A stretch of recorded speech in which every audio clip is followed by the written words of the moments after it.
Welcome to the Big Cat Lounge podcast. I'm your host, Big Cat KZ.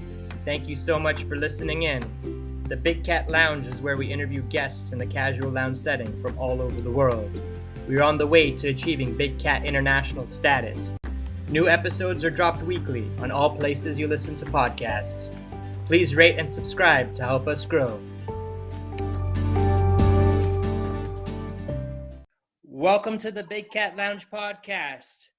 Thank you so much for tuning in. I'm Big Cat KZ, and today's guest comes from Mississauga, Ontario, Canada, where he's a project manager, senior business analyst, product owner, and data analyst, helping clients achieve their strategic project goals and objectives.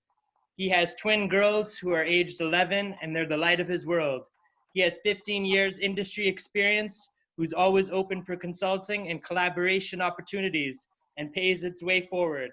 We welcome Faisal Alvi to the Big Cat Lounge podcast. Thanks, Kyle. Thanks for this podcast invitation. Looking forward to meeting you for a long time. Happy to be here. Thank you so much. So tell us, how did you decide to venture into the world of project management? I always was intrigued by it. When I have to go back a little bit, when I started back in IT, which was also an accident back in 2000, not even 2000, it's like I'm going to date myself even more. 97 is when I was working for an ISP on campus at Southern Illinois University at Edwardsville campus. And I helped out a few individuals with their internet issues. In those days, we were using 56K modem. So, I mean, you had to go through, different configurations to help out what's going on, why they're not getting connected. So while doing that, they asked me if I want to be a tester. And I never heard of that term before. And I was like, sure. So I got a job offer from there. That was a startup, a medical billing company. I worked for them. That's how I got started in QA or testing. And then 11 months, 12 months later, that company went under and I started getting consulting opportunities in 97. So that's how I got involved in quality assurance or testing. And through there, doing different projects, I was involved with different project managers who were running the projects. So it just intrigued me, like, how they take the information or it's a problem from a client and they come up with a solution or help deliver the solution by collecting different SMEs, different people with a different skill set, and then they deliver the solution for them. So in the meantime, I was still involved with my QA life or QA stream. So I did that for about 5-7 years. And then I started looking into diversifying from QA into either a BA role, a product role, or a PM role. And a couple of my mentors encouraged me to get into PM. And then 2014, I finally jumped on that opportunity that came up after I passed my PMP exam. And I got a contract with the Four Seasons Hotel and Resort, starting a PM and / BA role there. You're able to really pivot and have different hats and be able to really reflect on the different roles. It's interesting because I myself right now I'm in a project and we have quite a lot of incidents that we have to go through and we have different release cycles. Right. So it's very interesting because I have to do a lot of QA analysis and a lot of testing, and it's challenging at times to really coordinate the activities because it's such a big impact at any time. You're doing this, just understanding your stakeholders and understanding if you're taking down like an environment or just your impact in general. So you were doing medical billing, so I'm sure the implications are significant if there's a misalignment or something that goes awry. Yeah, so in those days, let me take you back to 97. In those days, it was just getting started where, online was getting up, where people were still doing a lot of paperwork. So this company was trying to get a lot of doctor offices to, bring their online forms, like their paper forms online. So where people can go in, today we call it a portal. So it was like, a pre-conceptual portal that they had the idea of coming up with an application that will do that. And mind you, in those days, Java wasn't, it was there, but nobody was at least this company was not using it. It was based on a C++ platform. So we didn't have the technology as we have today, where you can just create a mobile app and you're good to go in like, half an hour to in 2 hours. So that's where the concept was at that time. So they wanted to do medical billing. They wanted to take the doctor's notes and patient information, Yeah. obviously staying within the privacy range, and then providing that to making it digital for those folks at that time. So that was and then you're right. The key was to make sure that our the application that we have is within the regulatory bodies requirements, and also we're not getting into the Privacy Act or anything like that. In those days, Privacy Act was there, the law was there, but I mean was not as strict as it became later on in the 2000s. Interesting data governance and just the amount of information that is shared. For me, I work, for a bank, and just it's a large institution, so just sorting through the information is extremely challenging. There's multiple systems, and the requirements for us are like daily, weekly, monthly, quarterly. So just sifting through it, it can be challenging, and you have to just navigate through the system and reach out and really learn the business, or just the flow of information, like from start to finish, because at any time someone can intervene in the system, make an adjustment, or put their mark, and you have to trace it and understand what's going on. Right.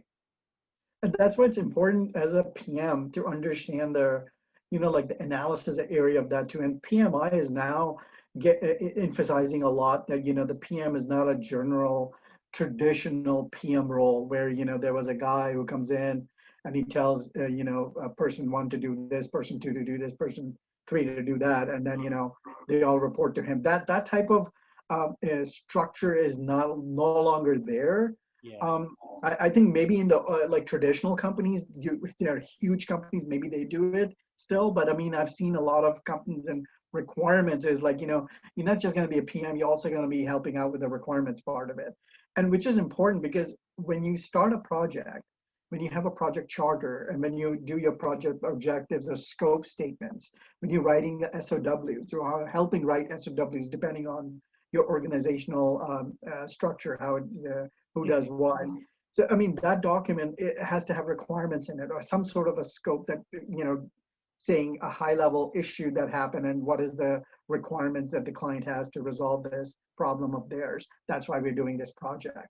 So if a PM has a little bit of that analytical, I'm not saying he has to be a data analytic expert, but I mean, if they have that analytical analysis part of their side of it, it really helps with the project because then you can communicate with the requirement analysts or requirement folks, or you can elicit requirements from the stakeholders, which eliminates another round of, so you can have, at least in your scope document or in your project objective document, or you will have initial document of the projects, you can have some level of understanding of the requirements. And then you can have experts like BAs come in, or if you don't have a BA, maybe like, some other analyst can come in and they can do deep dive later on in the planning stages of the project. So it really helps if the project manager has multiple skills. And it's not that hard to gain these skills because you do requirement elicitation every day. And, you just don't feel like you're doing it. But I mean, yeah, every day we're not going into a code and looking at, what is the actual use of this product or process and stuff like that. But I mean, you are eliciting questions. And it's just eliciting around is basically asking questions to the guy, like, what is it that you need? How, which, who, what you want to do? How do you want to do this? What is happening today? So that's your present flow. And then what would you like to see in the future? And how do we get there? So the journey from where are you today and where you want to go, that's the journey you will, document in the planning stages. Could you tell us a little bit about the importance of being results orientated and really being able to produce actionable steps? Because that's something that like everyone needs to really, grasp when you're starting a project. You really need to look at the end goal. Right. So you can make milestones are very important in the project. I mean, I'll just speak from the project management perspective. I mean, you can look at the milestones, and then they don't need to be complicated. You can have like, 5 or 7 milestones. And then they can start with, like initializing the project for, that could be a milestone for you. So your result will be, the teams are introduced, the project team is, they understand the high level scope of what's going on. And now we're getting into the planning stages, or we're getting into the pre-requirement stages where we'll start initializing, with socializing requirements with the stakeholders, and maybe bring in their team people in, and then go from that to completing the BRD document, if you want to go official, or some sort of a document that will go from, that will be our map that we will give it to developers for them to develop and design this product or project or service. So as far as result orientation is concerned, I would say, as long as you're meeting your milestones and your milestones are producing results, like it could be in either you're successfully completing a task, an outcome, and the outcome is producing a document or some sort of a result oriented stuff where you can show that, hey, this is what we have accomplished so far. We have the requirements, now we're doing the development, and then development you can show the demos of what the application is looking like, so the testers can go in and they can do their thing, or UAT folks can come in and run their scenarios and then give you your approvals for you to put it in production or put it in the market.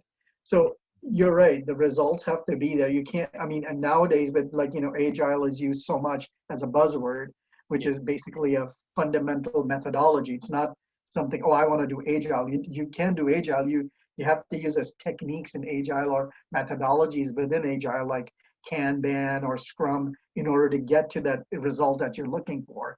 And even with agile, has to come from top down in an organization. I mean, a development team can do agile, but I mean, if the finance doesn't want to participate, they cannot do anything about it. If finance has a 45-day window to do to come up with a report. Today's sponsor is Anchor FM app. Go download the free Anchor app today to get started. You can find it at your Play Store or App Store. It's everything you need to make a podcast, and it distributes everything for you so it can be heard on multiple platforms such as Spotify, Apple, Google Podcasts, and many more. This is what I'm currently using right now to edit and record my podcast, and you can do so from your phone or computer. And the tools are really easy to use to help document the Big Cat Lounge journey. So what are you waiting for? Go today and download it. People talk about agile, so I just take a step back and just see what exactly they have. Do they have an actual methodology that they're using, and if the whole organization is involved? And it comes back to the result part, right? I mean, yeah, if you have a nice agile methodology system in your company, you can see the results within 2 weeks. You can see some executables that are happening. You can see your requirements that you put in 2 weeks later, or 2-week sprints or 3-week sprints later. You can see those requirements right there. You don't have to wait for 4 months or 3 months to see that executable coming through. Do you have a specific forecasting tool that you're using that you prefer over the time that you've been in the industry? Is there one in particular that you like? I would say I don't know if you can use Microsoft Project as a forecasting tool, but I've seen people use that. In my company currently, we are using a product called Clarizin. It's a product by PlanView. I think they own it, or Clarizin owns them. I don't know what the relationship is, but it's a pretty much a online version of a Microsoft Project, but it's a web version, and it has allocation, utilization, and forecasting in there. So you can do that, like your opportunity paper or future opportunities in there, where you can come up with the SOWs you can put in, and then see what the forecast looks like. Like, can we deliver this project? The scope looks like 8 to 10 weeks. Can we deliver it in Q1, Q2, Q3? You can do plannings like that. So some of our teams utilize that, especially the sales team and the PMO team utilize this product for forecasting, resource allocation, and resource utilization, as well as we use it for timesheet and, of course, project management. Anytime that a third-party vendor is delivering a solution, there's always going to be incidents that occur where it needs to be treated, where it can either be like a defect or maybe an enhancement. So a lot of the times, you have to sort through and go through and understand like the priority of, Right. of what's the most important to you. Is it like something that's going to impact like the actual numbers themselves, or is it more like cosmetic of nature? So every Right. time you always have to do your own internal analysis and Right. try and meet expectations with the stakeholders, because everything Right. can continue to change. Yeah, and that's why, you don't depend on the tool. The tool should be able to help you. So it's the tool is there to assist you and like help you with the work. But the actual work should be a methodology or some sort of a process that you already have in the Yeah. organization. So Mhm. it should come up with like, oh, we're using Claritin. Yeah, but I mean, we're not depending on the tool. So if the tool says X, Y, Z, so that's what we will do. But I mean, I should not be depending on the tool. I should have a process, and my process is then put into the tool to run it more smoothly. So I'm not, if the tool breaks or whatever, I can take the process where everybody in the organization know what my forecasting process is. I need to start with X, then we need to do a gate where we need to verify with a couple of stakeholders internally, and then we have to socialize this with our external clients to make sure that we have a buy-in from them so they can Yeah. sign a contract. So that process does not need to be inside any tool, but I mean, it's nice to have it where you can share that tool with your clients, or if you need to do some contract work, or if there's an outcome or output needs to happen by entering different data in that tool. So you have a document now that you can present to the client. So that's what I would say, like the dependability on the tool should be, you like if something's wrong with the tool, you shouldn't be like, oh, we can't do anything because our tool is down. But your methodology or your process should be smooth and robust enough that people know what the process is. So you're not depending on the tool. Hmm. Yeah. Have you heard of this term called Jira? Yes, it's um, I believe it's Enthusian is the owner of that product. If I'm not mistaken, or maybe I'm I think you're right. I mispronouncing it. think you're right. Altusian. Yeah. Altsian, something like Yeah. that. So Jira I have used a lot, and especially in my previous life, I've used it for defect management and for doing development, investigation, stuff like that. I've used it, but I know a lot of people use it for other collaborations as well. They use it for sprints now with Mhm. Agile. They have, but I mean, mainly I've used Jira in a context of defect management. Yeah, and defect management. Yeah, that's what yeah, we're primarily using that right now, at least in my function, and it's very helpful because a lot of the times, information is done via email or meetings, Right. but you can't really capture that. So it needs to be put somewhere so that a third party, someone who's auditing, someone who's coming in for the first time, can really understand from start to finish what's occurring, because there's no other way to really know. Like, so, yeah, there may be a defect, like with one line item may be like misaligned and it's on the next page, but no one's going to know that if you don't capture it properly and state the facts of what occurred. The good thing is you have if you want to call it like audit history of what has happened since the initialization of this defect or issue, and then you can always investigate and see what solutions were presented or what happened. Maybe they put this thing on a shelf for like next release or subsequent release like a year later. So now you can go back and look at the history and see, okay, what did they do? Why did they do it? What was the reasoning behind it? And now how can you present this in a provide a better solution now based on what you have today. Hmm. Tell me, have you noticed a big difference between, were you able to do your schooling in Illinois? Is that what you said? Or did you Yeah, I did my school, my university, yeah, and I went to Southern Illinois Southern University in Illinois? Evansville. Yeah, Yeah, because I grew up half my life in Mississauga and Brampton area, and then I moved to the U.S. So I noticed a big difference, at least in the schooling and just in terms of opportunities. At least that's what I noticed. Yeah. It's been unique. Just observing and keeping in touch with my school childhood friends, and just seeing their paths, and seeing what they have there, and what's going on. More of a reverse, I would say. It's like, I came to States first, then I came to Canada. So I came there as a student. So it was like I was 16, 17 years old when I came, Chicago area. And Yeah. then from there I went to Southern Illinois. So to me, once I got in, and those days were different too. I mean, you're talking like mid 90s, internet boom was happening. So it's a totally different time frame.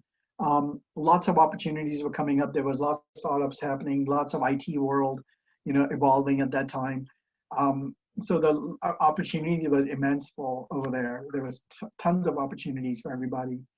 And then, yes, the bubble ended in 2000, but then, it's the technology kept going, and then, you have other opportunities in other sectors.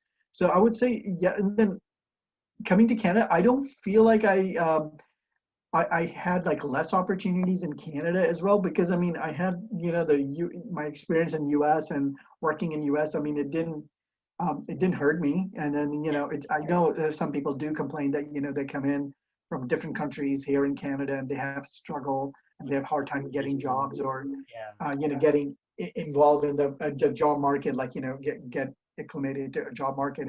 And I understand why that's happened, or, but I didn't, unfortunately, I did not face that when I moved from Chicago. The couple of things that I did is I started networking earlier when I knew it that I'm coming to Toronto. Okay, So I knew it. So I did a lot of networking. So I had connections built in Toronto already through consulting firms or through recruitment firms that people were recommending recruiters and account managers to me. And I started this process like 7-8 months before I moved from Chicago. So that helped, because I had jobs lined up here, interviews lined up at BMO and CIBC. And then I got a job at a consulting firm as a senior quality analyst, working for Bell Canada on a Stripe project.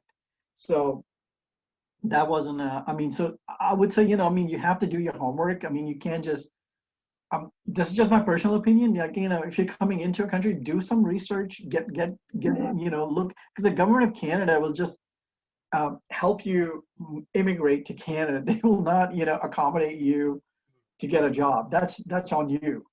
They just try to, see, okay, yeah, and it's the same thing in the States as well. U.S. government doesn't make sure that, you will find you a job. They will say, okay, do you have enough skill set to come here and, work within our economy or within our community?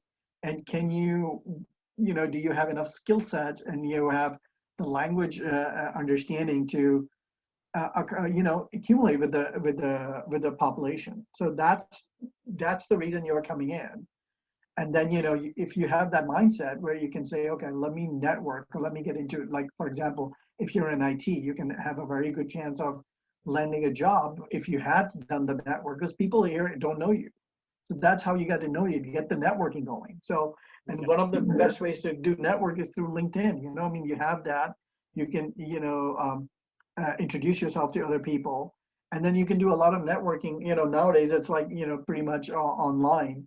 So because the face-to-face networking events have been gone for 16 months. So that's the other, opportunity that you have to come in and, present yourself and be unique. You have a platform. You can go in and explain what have you done, and, learn from the locals of what they're doing, what kind of, like, for example, what is a Canadian resume? I mean, I know it's a stupid term that people use, but I mean, what is it? I mean, what are they doing that you're not doing? What is it that other person X is getting responses and you're not? Maybe it's a language barrier. Maybe there's a cultural thing that, you're saying one thing, but they're not understanding you, or something like that. So, I mean, it's good to have a peer review, or someone to sit down with you and do a mock interviews with you and stuff like that to polish you up. So I would say, those things, most of the time I've seen people don't do that because they're like, well, I already know I was a VP in X Middle East, or back in wherever I'm from. So, I mean, that mentality, it's kind of hard to like, you're coming from country X where you were at standard A, B, or C, or, higher there. Now you're coming in to, let's say, to Toronto, and now you're not at that standard because you have to work to that standard. And it may take you 60 months, 6 months to 8 months to a year to 2 years to get there. But I mean, from the starting point, you're at level zero with all the other people who are coming in to the market at the same time. So you're not even competing with yourself and your peers. You're also competing with other people from other countries that are coming in for the same job. So you have to differentiate yourself there. And that, I know it's not easy, and it's it could be a very pressureful situation, especially if you have a family and support and stuff like that. So, I mean, if people can do some pre-work checklists, 6 months, 8 months before their arrival, then it can help. I'm not saying they will land the job as soon as they land at the airport, but I mean, at least they will be less shocked, less frustrated, because they will be, getting that practice in and getting into the habit of networking and and they will have a couple of steps ahead of somebody who just landed and now starting to do those things. Exactly. No, I agree with you completely. It's just like, yeah, once you're coming to a new country, I mean, Canada is, second largest in terms of land mass. So Right. when you're coming to Canada, you just need to make sure you know the location of the company because it's spread out. So you pick Right. a place where it's going to be 3 to 4 hours one way for you to travel, then it may be Yeah. challenging. So you need to make sure Exactly. you network ahead of time. But there's so many different opportunities, like you mentioned in LinkedIn. So if you know which company, then you can look on LinkedIn, and this is free. You don't have to have premium membership. This is for anyone. You Exactly. can look, and then you can see maybe first, second, or third tier of a connection, and you can just reach out and send a message, and then Right. from there you can build a relationship, and then now you have this opportunity that, Exactly. So, and that's the thing I want to preach to people too who are listening and who are new to Canada or new to the States is like, you got to know the person who you're introducing yourself. He has to get to know you. So like the third message should not be, "Hey, can you give me a job?" I mean, that's not gonna work. So I mean, you have to be patient and building a relationship. You go get to know them, and I mean, you can ask them, "Hey, I'm looking into this. Can you suggest some stuff, or can you suggest some groups that I can join, or some organizations that I can join?" And I mean, get the feedback on maybe if you're working in the field of project management, what are you doing nowadays? What techniques are you using? What tools and collaboration tools are you using that where maybe I can take some skill sets there and have like look into those. I mean, conversations like that, and then maybe opportunity opens up. The guy's like, "Yeah, I remember this guy that I met on LinkedIn, and I know him." So that personal reference really helps. But I mean, that's not going to happen on the third meeting. So it's not going to happen on the second message. yeah. So that's the other thing people have to realize. It's a patient game, and I know it's patience are very limited with the situations we are in right now. Everybody's economic situation is different, but I mean, that's how the process worked pre-COVID, where I mean, it's still working similarly that way, but I mean, there are organizations who are now, looking into hiring a lot. So, I mean, I think if you compare like, let's say fall, like, so September through November timeframe of 2021, I'm sure you will see a very large bump in the job market where, people are looking at a lot of companies are finalizing their budgets. They know exactly what the US is pretty much open. So, Yeah. the US companies won't have an issue. Canada is getting there. I'm sure by end of August it will be there. So, September, October, November, fine time frame, you'll see quite a big boost of job opportunities that are coming in. So, I mean, and if you're going to start working at that time where you're doing your networking, then you're doing your resume updates in September, you're already, 3 months behind because there's somebody who started in June, and they have a 3 month head start on you, and they may have a couple of connections already. So if you want to look for something in September, October, you should have all your ducks in order today or within a couple of weeks in order to go and start doing that facilitation or that meeting and getting your networking going. Because I mean, it will be too late by then, if you want to start there in September or October. Because right now, market is kind of like mixed. So I mean, you have a good opportunity to do a lot more networking right now than you will do at that time. Yeah, yeah. Yeah, and I think right now, like a lot of people have just, been relying on the stimulus or unemployment. Exactly. And And they that things haven't are really, coming to an end because, I yeah, mean, if everybody's vaccinated, go back to work. That's what the government will be saying. yeah. And here, I mean, here it's been interesting. In the U.S., it's like each state's its own country because Right. they've been treating it, differently and interpreting the rules and whatnot. So in the South and other parts of the U.S., they've never really closed. So they've been operating like Right. So there you nothing's go. even Yeah, happened. And the just exactly. the confidence now, I think, with those that are vaccinated, it's really strong, and people are starting to interact again. And you can see with the travel just booming. So with Canada, it's most likely going to be the same thing. As Right. long as we can't get any more variants and we can keep it under. Yeah. I mean, that's the only thing. Yeah. Yeah, but it's looking positive throughout the Yep. world. Could you tell me about your time at the as a mentor at Destination CEO? Yeah. Destination was a friend of mine. She runs this organization out of Humber College in Toronto. So she's a professor there, and then she does this her organization where she helps out newcomers to Canada, and help them out with like getting them mingling into the I would say core competencies of society or working class. So like for example, if somebody a student comes in, they're brand new from India, Pakistan, or some other country, they have never interacted with anybody who is a project manager, who is an engineer, or who is a developer, or who is a financial analyst.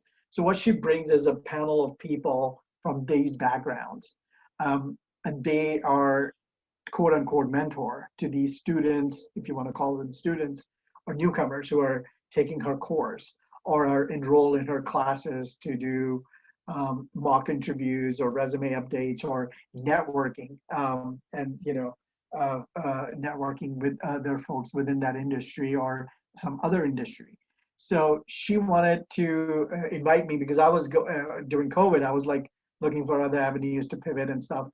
And that time, she invited me to come in and be a mentor to one of her sessions. She used to do a Saturday sessions with approximately like close to 100 people that were there. So then you put them in a group, and then you just go in, do a 30-second elevator spiel. And that's what I used to do. Like I used to have people come in from all different walks of life, and they're like, I'm like, just give me in 30 seconds, explain to me what do you do, where are you from, and what is it that you're looking for.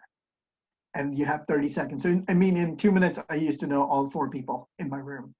And then we have another maybe 15 minutes to have a discussion or a question on a topic. So that's how I got started there. I attended a session with her when she invited me to a group. So I attended a session that was very intriguing to me, doing a Zoom call with everybody there, and listening to people. And she's like, well, would you be interested to come back? And I'm like, sure, if you want any help, I can help you with, like maybe give my perspective from 3 different areas of QA, BA, and then, project management. So then we started doing that. So I did like that for a month and a half. It was pretty interesting for me. We met during a quad meets session Yes, where and you that's what quad Ryan. meet squad Exactly. meeting. So yeah, it's a great segue there. So once that was happening, I was looking for more stuff like that, networking stuff like that, and then I got introduced to Ryan back in, I would say, July of 2020. So I was like, okay, let's try it. And then the first thing I did was got the quad meet session, and I was just hooked up because the very first session I attended, it was Ryan. There was another person. Actually, no. Sorry, I'll take it back. Before I signed up, I was reading a write-up on LinkedIn when they used to do post write-ups of a meeting, Yeah, yeah. and that post, when I was reading it, it was Ryan was the host, and he had a VP of finance on there, a CIO on there. They were both out of work because of COVID, and then there was this one guy who was a product manager who was his title was product manager, but he was doing multiple things, and he was asking questions in that quad meets, and these two guys was guiding him how to do. I mean, and then the wealth of knowledge they just dropped in those Yeah. 2 paragraphs was just so much. Like it was just mind blowing for me that a CIO is telling him from technology perspective, these things you can do, this is what you can do, and advice. And then the CFO is telling him from the financial perspective what he needs to do and what he needs to be looking for and what reports he should be concentrating on and for different stakeholders that he's looking at to present this to. There was more like he was looking for investments and stuff like that, if I recall correctly. I mean, I'm totally going off my memory and I could be incorrect, but I mean it was just fascinating, the way they interacted, and that just attracted me to quad meets. And long behold, I started joining sessions, and then I started hosting a few months later. Yeah. Yeah. It's really unique. It was It, very good it's a very experience. unique platform. Yeah, it really was. Yeah. This brings us to our quote of the day. I All can't right. afford to invest $50 a week. I'm broke. But yet 2 days later, you'll drop $85 on drinks and dinner with friends. So really, it's about, looking and investing in yourself first, and looking into the future, and figuring out, really being realistic with yourself. Yep. Absolutely. Yeah. No, that's true. I mean, investment in yourself doesn't have to be monetary. I mean, it has to be. You have to come first, because then, especially with this pandemic, it's taught us so much that um, your skill set has to be updated. I mean, you cannot go by like, oh, I am in this field, so this is it, and I'm going to retire and die with this. So that's not going to work, because I mean now, like, we know there's like there's so much stuff going on, and I mean, let's say retirement too, like people were um ready to retire and stuff, and then what are you going to do in retirement? So you need to have something going on the side, to either a business or a Mhm. side business or networking business or something that will keep you going. And then you would need that too, because I mean, unless you're, I mean, and to be honest with you, only 1 to 2% of the people are able to say, okay, yeah, my retirement is done, and I'm taken care of. And then some people who have worked with pensions and stuff like that. But I mean, majority of that, if you take that as a whole, and I don't know the percentages, but I can say majority of the people are not in that boat Yeah. where they can survive on pensions or investments that they have done to their 401ks or RRSPs, and the companies have been matching the dollar for dollar for that. Those days are not there. I mean, especially for these young guys who are coming in, and maybe the 20, 30 year olds, they have to think about their own. They have 30-year run draft. So how do you want to plan that 30-year run into your your retirements? I mean, what are you looking for? What are the things that you need to do for retirement? I mean, I think you have to have multiple vehicles in order to get to that point. The one is to be your own investment, like you said, self-investment. Next has to be like something your company is contributing, the government grants and government policies and benefits that you can get. That way you can that can help you. But you're right. I mean, if you invest in yourself and you do, let's say instead of monetary, you're doing learning yourself. So you're going to free channels and learning skill sets, learning stuff. Maybe that can help you when you retire. So you have oh, I learned this skill set. Maybe I can do this, or maybe I can do bookkeeping on the side for small companies and stuff like that. So I mean, that's what I would suggest on the self learning part. Nobody's saying you need to go and get a PhD, but I mean, there's nothing wrong with taking courses. There's nothing wrong with learning about new skill sets. And then now the explosion of AI is going to happen, or machine learning. Nobody's saying you need to be an expert in Python, but I mean, it's not going to hurt you to understand the conceptually what does that do, and conceptually understand what is data analytics does, and like, where does it start? Are you taking this stuff from the source? You don't need to be an expert in SQL to understand that, but you conceptually you can understand and have a conversation with that. Or maybe somebody can say, well, we can use your skill set because you have this experience, and that experience can really help us with the project X that we're doing. So I mean, you can always sell yourself on your skill sets as long as you're updating them.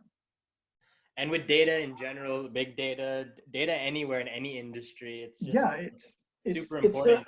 it's a new currency. You got to look at it that way. Yeah. It's a new currency because everybody has data. Majority of the people don't know what to do with that data.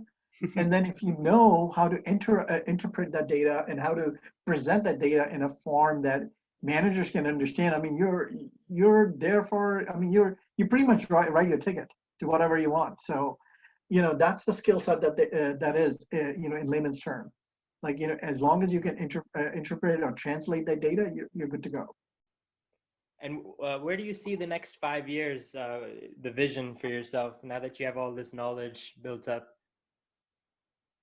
I don't want to be like, I mean, management will be nice, but I mean, I don't want to people manage. I rather do project management stuff where people are there, but I mean, it's not like I'm not their functional manager, that kind of stuff. My goal will be either if I stayed in project management field, will be looking into the program management area, and maybe getting a certification of PGMP where I'm managing portfolio or programs rather than just a single or multiple projects. So it's more of a strategic level rather than, like looking at from the day-to-day level. So you're looking at, okay, in quarter one, this is what we're looking at. Okay, in the future, what type of projects can we attract? What kind of clients we can attract? And that's a skill set. I mean, even if you don't become a program manager, it's a very good skill set to have, where you can, really help out your not only your PMO, but also your clientele. Is there any specific links you want to share where we can follow and keep with your journey? Sure. I mean, my LinkedIn is there.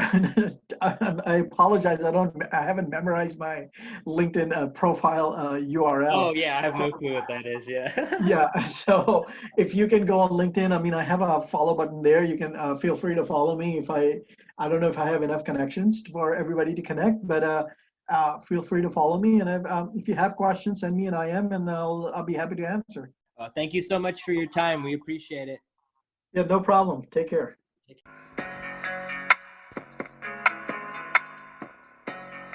We are accepting applications if you think you have what it takes to be a big cat and be a guest on the show. Email us at bigcatlounge@gmail.com.